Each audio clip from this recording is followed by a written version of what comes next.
Don't let your foreign accent hold you back anymore. Learn to speak English with an American accent. Hi, my name is Sherry Summers, and I'm the creator of Accent on Speaking, the American Accent Workshop, and the American Accent course. Imagine what you could do if you spoke clear, confident English. You could get a better job or receive that promotion you deserve. You could talk to your customers, your clients, and coworkers with ease. Maybe you could increase your income. That would be great. And you can improve your social relationships. I'd like to introduce you to the American Accent audio course. This 16-hour audio course teaches you something that very few pronunciation courses do. It shows you how to use the music of the language. In other words, you'll learn about the intonation, the rhythm and timing, and the mood of American English. The American Accent course is not like a typical pronunciation course where you learn things like how to make the th or While I think learning pronunciation is a very important part of learning an American accent, it is only one part. The American Accent course goes way beyond typical pronunciation courses. We teach you how to speak like Americans and Canadians really speak. Let me give you a couple of examples. One of my former students would go to Starbucks and order the same thing each time, an Americano, and each time the worker would ask her to repeat herself. She was really frustrated, and she asked me what she was doing wrong. Well, the word American, as you know, is stressed on the me, American. So she was saying Americano. Sounds normal, doesn't it?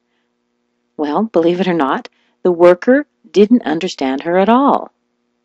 When I told her to switch the stress to the ka, like Americano, she was never misunderstood again. You see, native English speakers can understand your bad pronunciation better than they can understand your bad intonation. Proper stress is very important in English, and there are certain patterns that people get used to listening for. And sometimes, when they don't hear what they're expecting to hear, they genuinely don't understand. In fact, the average English speaker can feel where the stress should be in words, but doesn't even realize that he's doing it.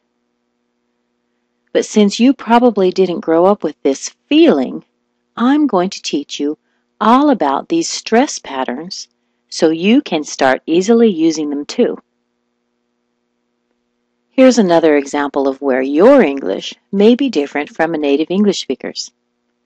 Even if you've spoken English for years, you may still be using the rhythm of your native language. And by the way, this is very normal, and it's what gives you an accent in another language. So if you're used to pronouncing all of the syllables of English, you might end up with Thomas shouldn't have eaten all of the pie at the party. Okay, that's not too bad, right? But this is how a native English speaker would say it. Thomas shouldn't have eaten all the pie at the party. Again, Thomas shouldn't have eaten all the pie at the party. Does that surprise you at all? Well, maybe, but I guarantee that this is how native American English speakers really sound. And once you start this course, you're going to start noticing it everywhere. In the American Accent course, I'm going to teach you exactly how to do this and a whole lot more. So this is what you get in the American Accent course. There are 12 units with a total of 24 lessons. In Unit 1, we're going to start talking about an introduction to the American accent. We're going to talk about what accent is, and then I'm going to give you the big picture of the American accent, something that I like to know. I like to know what's coming up. And then in Unit 2, we'll be breaking English into pieces. We'll talk about the little tiny schwa, probably the most important sound you'll need to know to get an American accent. And then we're going to talk about the really crazy American T and how it changes depending on what's in front of it and what's behind it. And then in Unit 3, we'll talk about those word intonation patterns, the ones I mentioned before, where we need to stress certain syllables to make the words be understood.